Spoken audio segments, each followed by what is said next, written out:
Hello, everyone. Fancy meeting you on this side of the internet. If you've made it over to my YouTube, thank you. For those of you who don't know me, my name is Miss Yuka Berry. I am an artist and storyteller and just general human being trying to figure out how to navigate this life like everybody else. I wanted to create a space in which people who have the same level of existential dread that I usually have a platform and a realm in which they can process their abundant, overflowing emotions with me. I be journaling, you know. I like to process things privately, but I think that there is power in processing things collectively. There's power in creating community around caring about the state of the world around us. And I think a lot of people have expressed this level of like distress and fear and grief around all of the tragedies that we are met with every day overwhelming them, because they feel a sense of responsibility that they can't meet the expectations of as an individual. And so instead of being paralyzed by that experience, I want people to feel like they can inspire one another and collaborate with one another on like solutions, you know? And sometimes being able to find that personal power comes from someone being like, no, I see you, I hear you, I understand you, and we are going to navigate this together. And so I hope that in this space, existentially fed, that you have an outlet for all of those emotions. The theme of this video today, and the theme of honestly this entire year for me personally, has been transmuting tragedy. What I'm talking about is I have always felt like in many spaces that I am the most sensitive person in the room. And I was raised by a culture of people trying to make me think that my emotions were too much, or that my sensitivity was a sign of weakness. And it's taken a lot of maturing and healing on a personal level to recognize that my sensitivity is actually a source of power. And through investigating that sensitivity and allowing that sensitivity to be the platform for me to divulge deeper into the source of my pain, it has come with an immense amount of emotional intelligence, because I know why I feel the ways that I feel. I know what triggers me. I know the intricacies of my childhood and my upbringing and the environments I was raised in enough to understand how it's informed who I've become today. That emotional awareness is what gives me the power to be able to take the pain that I've experienced and transform it into a motivation for something better. Pain is an innate part of life, right? And it is something that we will experience as we shed versions of ourselves that no longer serve us, as we make connections and as the connections dissipate in our lives, as we navigate the fact that we all kind of know nothing and humans are trialing and erroring, you know, the ideal way of living. And we just have to witness, you know, the highs of that experience and the lows of that experience. I think that a lot of people allow their experiences to make them emotionally unavailable to a point of self-abandonment. In an attempt to protect oneself, we can detach from our bodies and detach from our spirits. Creating that disconnect, you are capping the level of happiness that you're able to experience. And so when I say transmuting pain into power, I mean inspecting and dissecting the pain that you experience to a point where you find the source, you understand where it's coming from, and you make a promise to yourself to make decisions and pursue experiences, whether that be connections, spaces, ventures for yourself that makes better accessible to you. I feel like some people, especially in these times, maybe it's because of like the culture that we're living in, like there's a level of self-loathing that comes with pain and like shame and like a feeling of being deserving of that pain, all because they experienced it in the first place, making that experience 10 times harder to move through. I want to encourage people to have more compassion for themselves. I want people to not allow their experiences to be the entirety of who they are in their minds. And I say all this as we are in the height of so much tragedy in our everyday lives. It is easy to be weighed down by these experiences and to feel like there is no future within reach that is better than what we are experiencing right now. I'm here to say that that is not true. On a collective level, I want people to assess the pain that we are experiencing and get down to the root. And even further than that, I want us to inspect the ideologies, the cultural expectations, the societal expectations that have given this tragedy the platform to be as heinous as it is. Because pain is inevitable, right? But the pain that we are seeing being distributed on a collective scale, much like everything else in this world right now, is manufactured. The systems that we live under are actively accelerating and dishing out way more trauma than is naturally produced by us just living our lives. And that is why it is so hard to exist right now. That is why so many people feel like they're on autopilot in order to survive, because we are literally, our nervous systems are shot.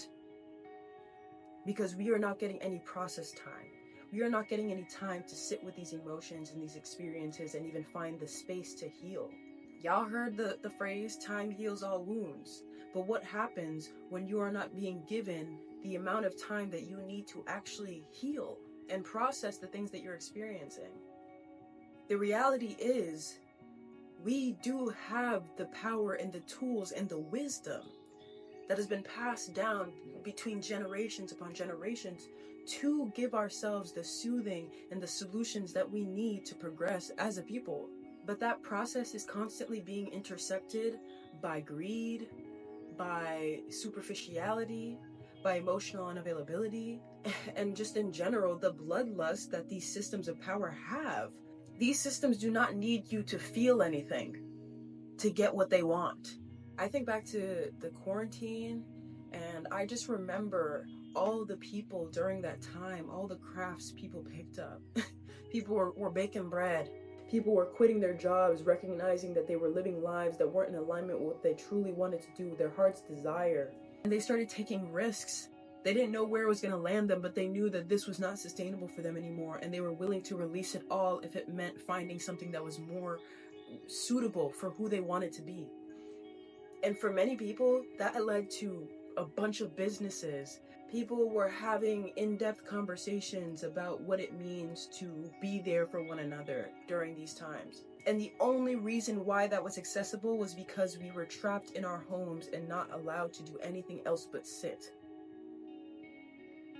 And notice how that pause, notice how that rest turned into people being more empathetic, compassionate, understanding. And I'm not talking about the people who willingly allowed mass death to take over and then immediately after shoved people back into the same circumstances that made them emotionally unavailable to begin with. It shouldn't take the world having to stop for people to have a moment to finally see each other as people. And it's just been so sad to see all of that growth, all of that transformation be stunted and halted because the very systems that we were freed from in that moment are back in action, and even greedier than before, because that period of time caused them an immense amount of loss.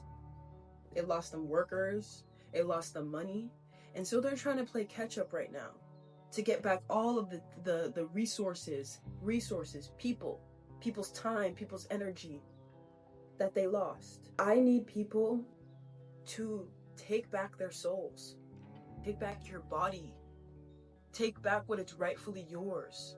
Tell yourself that you are inherently deserving of a safe place to live. You are inherently deserving of joy, of food, of community, of love, of time. And I want you to identify the external systems, the external environments that are keeping you from that, but also the parts of you that are a product of these systems. I know you hear this all the time, but we are all going to die. And that is not supposed to be a scary thing. It is a fact of life. It is a fact of beyond humans. Every living thing on this planet dies at some point. What are you going to do with the time that you have? Are you going to continue to navigate life as an empty vessel for all of these other entities to profit off of? Or are you going to take back what is yours and actually give yourself the experience that you deserve before you get to that point? I've told myself that when I get to that point, when I get to the point in which I am no longer, I want to leave with a smile on my face because of the legacy I have left behind. The relationships I was able to have, the sights I was able to see, the art that I've created, the example that I led while I was still living. That is what that process should look like. But many of us are on autopilot. Many of us have already reached a peak. Not because that has to be our peak, but because that is the only level of experience that we are allowing our souls to feel in this lifetime. Because we have been taught to strive for nothing more.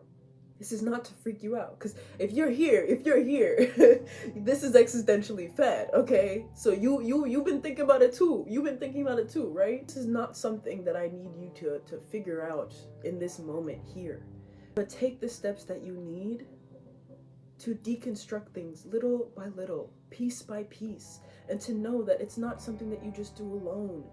This is a collaborative effort. I wanted to make this video before the election because regardless of the outcome, our focus should be on destroying the systems that led us here. And that starts from within. That starts from within. Because too many times have we as a collective sworn that we want something better, we want a revolution, but we have not done the work that we need to internally to address our participation in what has taken place. And in order to figure out what your role will be in the greater scheme of all this, you need to know yourself. Forgive yourself for the ways that you have been attached to these things up until this point. And just promise that you will make a conscious decision to raise your standards, to pursue something better, something different, something that is actually fulfilling for you, something that actually makes you feel free. Be that example. For those who like journal prompts, here's my prompt for you. I want you to make a list of self-limiting thoughts and beliefs, insecurities, fear that you have, to then go through that list and recognize what systems of oppression those insecurities are connected to, those fears are connected to, or what ideologies that you have been taught those feelings are connected to. And after that, I want you to free write about how that list makes you feel, how those connections make you feel, where they came from, who taught them to you, and what steps you want to take and strive for to release yourself from these ideologies. Thank you. If you've watched all the way through, I am grateful for you. I'm hoping that this space can be something that inspires us, a place where we can collaborate and exchange ideas and feelings, even if they're not fully fleshed out yet, and to give ourselves that time to process, that actual time to heal together. It does not have to be alone. And we don't have to know each other personally to have that level of impact on each other. Let's end with a breath.